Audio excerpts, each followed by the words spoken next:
வணக்கம். ஏழரை சனி நன்மையா தீமையா? ஏழரை சனி, அஷ்டம சனி, கண்டக சனி, அர்த்தாஷ்டம சனி, இப்படி சனி பகவான் 4 விதமா 2.5 ஆண்டுக்கு ஒருக்கா ஒவ்வொருத்தரை அட்டாக் பண்ணுவார். நிறைய நண்பர்கள், நிறைய தாய்மார்கள், நிறைய பெண்கள், ஆண்கள் பயப்படுறீங்க. ஏழரை சனி நம்மளை எதுவும் செய்யாது, நாம தான் பயந்துக்கிறோம். ஏன்னா பிராக்டிக்கலா நீங்க யோசிக்கணும். இங்க ரன்னிங்ல இருக்கிற பாருங்க, குழந்தைகள் படிக்கும் பொழுது ஏழரை சனி வரும். படிப்பு கெடுக்குதா? இல்லை. உங்க வீட்டுக்காரர் வேலைக்கு போயிட்டு இருக்காருன்னா அவருக்கு ஏழரை சனி வரும். வேலைக்கு போகாம வீட்டில் இருக்காரா? வேலைக்கு போறாரு. பெண்களுக்கு ஏழரை சனி வரும். அந்த பெண்கள் வீட்டு வேலையை அவங்களுக்கு என்ன முடியுமோ அதை செய்யறாங்க.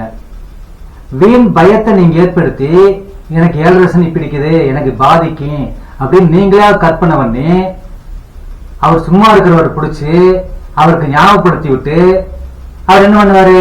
யாரும் நம்ம கூப்பிடுறாங்கன்ட்டு போயிடுவாரு. போய் உட்காந்துக்கிட்டு சேட்டை பண்ண ஆரம்பிப்பாரு. இது தேவையா? அதனால ஏழரை சனிங்கிறது நிச்சயமாக நம்மளுடைய முன்னேற்றத்தை, நம்மளுடைய முயற்சியை, நம்மளுடைய யோகத்தை நிச்சயமாக தடுக்க மாட்டார். இதை நீங்க முழுமையா முதல்ல நம்பணும். இரண்டாவதாக, ஏழரை சனி பிடிக்கும் போது உங்களுடைய வயது என்ன, உங்க ஜாதகத்தில் என்ன கிரகம் நடக்குதுன்னு பார்த்து அந்த தெய்வ வழிபாடுகளை செய்தால் சனியின் தோஷம் விலகும். நீங்க அந்த வழிபாடு பண்ணாம விட்டீங்கன்னா அந்த ஏழரை உள்ள நுழையும்.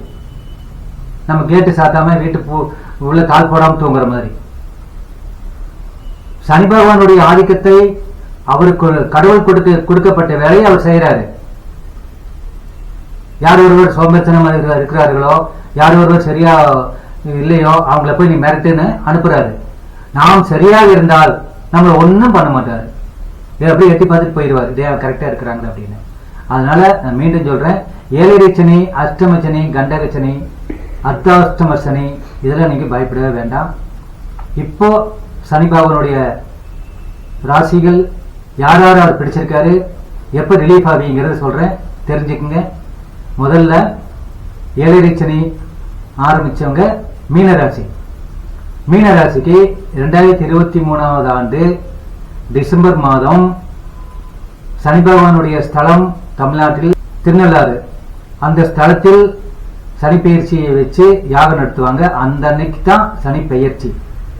அப்ப மீனராசிக்காரருக்கு ஏழரை சனி ஆரம்பிச்சு கிட்டத்தட்ட 1 வருஷம் 3 மாசம் ஆச்சு. மீண்டும் எப்ப சனி பெயர்ச்சி அப்படின்னா 2026 மார்ச் மாதம் 30ஆம் தேதி சனி பெயர்ச்சி. நல்லா கேட்டுக்கங்க, சனி பெயர்ச்சி 2026 மார்ச் 30. அந்த 2026 மார்ச் 30 அன்னைக்கு சனி பெயர்ச்சி ஆகும் பொழுது மகர ராசிக்கு ஏழரை சனி கம்ப்ளீட்டாக விலகுகிறது. கும்பராசிக்கு ஜென்மச்சனி விலகி அவங்களுக்கு பாதச்சனியாக மாறுகிறது. மீனராசிக்காரருக்கு முதல் 2.5 வருஷம் கம்ப்ளீட் ஆகி ஜென்மச்சனிக்கு வர்றாங்க. கடகராசிக்காரருக்கு அஷ்டம சனி கம்ப்ளீட்டா விலகுது. சிம்ம ராசிக்காரருக்கு கண்டக சனி விலகி அஷ்டம சனியா மாறும். விருச்சிக ராசிக்காரர்களுக்கு அர்த்தாஷ்டம சனி விலகி தனுசு ராசிக்கு அர்த்தாஷ்டம சனி ஆரம்பம். ஒரு 2.5 ஆண்டுக்கு ஒருக்கா அவர் பயிற்சி ஆகும் பொழுது 3 ராசிக்காரரை விட்டுருவாரு, 3 ராசிக்காரரை பிடிச்சுக்குவாரு. ஆக மொத்தம் நீ கணக்கு போட்டு பாருங்க, 12 ராசிகளில், மொத்தமே 12 ராசி. இந்த 12 ராசிகளில் 6 ராசி அவருடைய கண்ட்ரோல்லே வச்சுக்கிறாரு லைஃப் லாங். கணக்கு போட்டு பாருங்க. ஒரு குடும்பத்தில் 4 பேர் இருக்கீங்க, 2 பேர் இருக்கீங்க, 3 பேர் இருக்கீங்கன்னா இந்த சனி பகவானுடைய தாக்குதல் ஆதிக்கம் 2 பேர்த்துக்கு 3 பேர்த்துக்கு வந்தா பாதிச்சிடும். இதான் யுத்தம் சொல்லுவோம். அந்த மாதிரி 6 ராசிகள் அவர் அட்டாக் பண்ணும் பொழுது இந்த வரக்கூடிய பயிற்சி அன்னைக்கு 3 ராசி ரிலீஃப் ஆகுறாங்க. எது அப்படின்னா மகரம், கடகம், விருச்சிகம். இவங்க ரிலீஃப் ஆகும்போது சிம்ம ராசிக்கு அஷ்டம சனியாகவும்,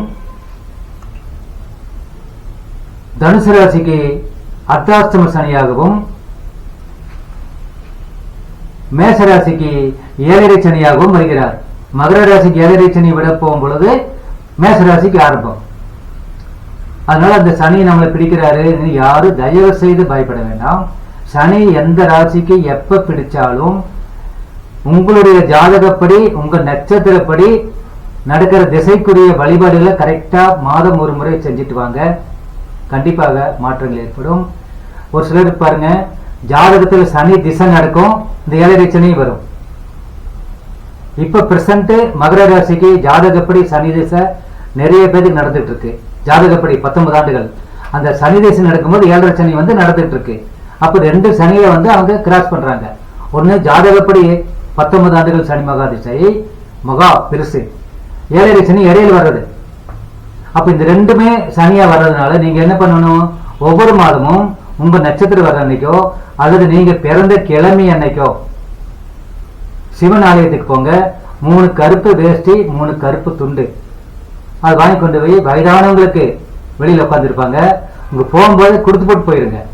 நீங்க போற நேரத்தை பொறுத்து காலையில போனீங்கன்னா ஒரு 4 இட்லி 3 பார்சல் பண்ணிக்கிங்க. சாயந்தர நேரம் போகும்போது அதே மாதிரி ஏதோ உணவு 3 பேருக்கு சாப்பிட்ற மாதிரி வாங்கி ஒரு 10,000 ரூபாய் காணிக்க வச்சு அவங்க வெளியில உட்காந்துருக்கு வயதானவங்களுக்கு, முடிஞ்சவருக்கு உடல் ஊனமற்றவர்களுக்கு கொடுத்துட்டு உள்ள போங்க. போய் முதல்ல சிவனை கும்பிட்டுட்டு அவர் சுத்தி வந்து சனி பகவானுக்கு அர்ச்சனை பண்ணிட்டு வெளியே வாங்க. வரும்பொழுது நீங்க கொடுத்த உணவை அவங்க சாப்பிட்டுக்கிட்டு நீங்க கொடுத்த ஆடைய உடம்புல அனுபவிச்சிருப்பாரு. அப்ப அந்த ஆத்மா உங்களை வாழ்த்தும். 7.5 சனியும் சனி மகாதிசையும் நடந்தால் நீங்க கட்டாயமாக இந்த வழிபாடுகளை செய்யும் பொழுது அந்த பரிகாரங்களை செய்த பிறகு கோயிலுக்குள்ள போங்க. மினிமம் 3 பேருக்கு கொடுக்க வேண்டும் என்பது ஐதீகம். அப்புறம் வசதி வாய்ப்பு பொறுத்து நம்ம எத்தனை பேருக்கு வேணாலும் கொடுக்கலாம். எந்த சிவன் கோயில் வேணாலும் கொடுக்கலாம். நீங்க எந்த ஊர்ல இருக்கிறீங்களோ அங்க சிவன் கோயில கொடுங்க. 3 பேருக்கு மினிமம் ஆரம்பிங்க. உங்களுக்கு மாற்றங்கள் வர வர அதிகப்படுத்திட்டே போங்க. அடுத்த வாரம் 6 பேருக்கு கொடுங்க, அதுக்கு அடுத்த மாசம் 9 பேருக்கு கொடுங்க. மும்முனா பெருக்கிட்டு வாங்க. அப்படிலாம் நீங்க தொடர்ந்து செஞ்சால்தான் இந்த 7.5 சனியுடைய நன்மைகளை பெற முடியும், அவருடைய தாக்குதலை குறைக்க முடியும், சனி மகாதிசனியுடைய பாதிப்பையும் குறைக்க முடியும். இந்த சனி மகாதிசை யாருக்கு நடந்தாலும் எந்த ராசியாக இருந்தாலும் உங்க நட்சத்திரம் வரும் நாளில் திருக்கடையூர் சென்று அமிர்த கடேஸ்வரரையும் அபிராமியையும் மார்க்கண்டேனையும் வணங்கி வாருங்கள். நிச்சயமாக மாற்றங்கள் ஏற்படும். தீராத பிரச்சனைகளை அவர் தீர்த்து வைப்பார். உடல்நல பாதிப்புகளை குறைத்து விடுவார். ஆனால் சரியாக செய்ய வேண்டும். இப்படி 7.5 சனி பிடிக்கும் பொழுது இப்ப சனி மகாதிசை பத்தி பேசினேன். இதே நண்பர்களுக்கு வேற திசை நடக்கலாம், குரு திசை நடக்கலாம். 7.5 சனி நடக்கும்போது குரு மகாதிசை நடக்கலாம்.